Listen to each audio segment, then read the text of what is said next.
Outside somewhere in the world, there was a city named Dreamland. There were only two ways to live in the city of Dreamland, to either be really rich or to become a part of the Trudream family, swearing absolute loyalty to the leader and doing whatever was asked. In the center of the city, there was a skyscraper bigger than any of the others around it. Inside, on the very top floor, was a bald-headed man in a nicely fitted suit, sitting down in his large armchair at his desk. His name was Jack Trudream, the leader of one of the big four families. Just then, a female wearing business attire had entered the room. "Sir, there has been a report that one of our family members has died. Send me the report. I'd like to take a look." The female then clicked a device in her hand, and in an instant, a holographic display appeared in front of Jack. He used his hands to navigate through the pages and quickly read through the information. But then he spotted something that interested him and started to zoom in, right on Ian's neck. "Alexa, bring me up the report from 2 years ago on Danny Fletchman." One of the strongest men that the Trudream had in their family. When he had died, it had come to a shock to him, and no one knew who or what had done it. Apparently, they coincidentally came across Ian when they were out looking for two students. I don't know much of the details. "Do you know what military base they are from?" "Military base 2, sir." Jack then stood up from his chair and closed his eyes. Inside of him, he could see around 10 little flames swirling around his stomach.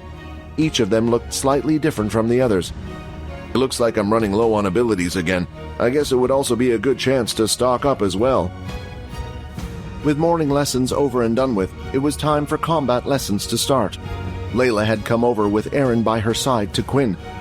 The three of them headed off to the beast weapons class, while Vorden had already left for the elemental class. Now sitting in the room all alone was Peter, just blankly staring at the wall in front of him. Peter continued to sit there and think back at all the stupid things he had done. Every time a stupid memory came up, he would pull his hair, trying to forget it as if he was pulling the memories out of his head. He could feel something running down from the top of his head. He had pulled so hard and so much hair that blood was starting to drip from his scalp. As Quinn was just about to leave the second-year building to head to the Beast Weapons Hall, paused for a second right by the exit. Instantly, the effect of the sun had hit him. "You are being hit by direct sunlight. All stats will be reduced by 70%. 70? Are you freaking kidding me?" Quinn shouted in his head. Now, calm down," the system replied. "Well, honestly, I never really had this problem before. Back at the kingdom, we had plenty of items that stopped the sun from affecting us. Just take a look at your inventory. That ring you were looking at is given to the weakest of our men." The system was suddenly revealing a lot more information due to the outbursts. He then opened up Quinn's menu and went to show him the Shadow Skills tab.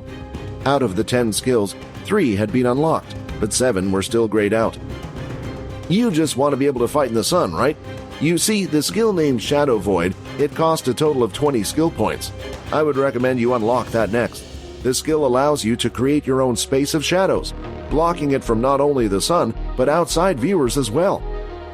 While Quinn struggled to walk, Layla quickly came over and pulled out an umbrella over his head. "Vorden, looks like I'm needed more than you after all," Layla thought. "The sunlight is being blocked. All stats will return to normal." "Do you guys have to be lovey-dovey in front of me?" Erin said as she saw the two walking under the umbrella. "We're not a couple. He's just feeling sick. The sun gives him heat stroke easily." "What a wimp," Erin said as she walked off ahead. The three of them had finally arrived at the Marshall Hall and no longer needed the umbrella.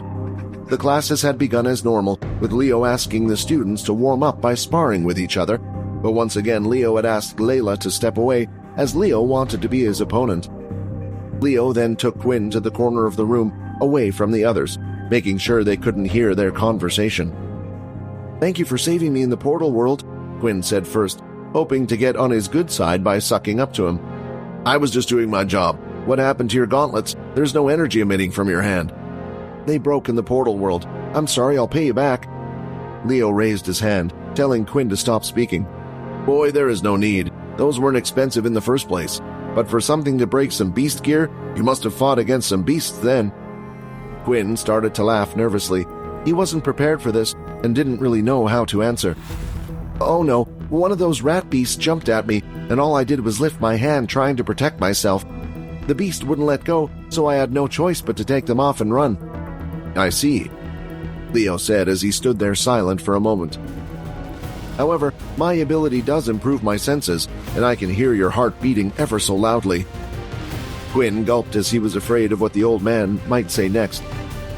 "Now, Quinn, the truth is, I don't care what you are, but I only have one question to ask you.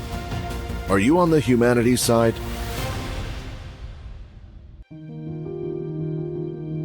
Hi, Quinn here. Wondering what happens next? If you want to jump the queue and unleash all episodes, click on the link here and install the Pocket FM app.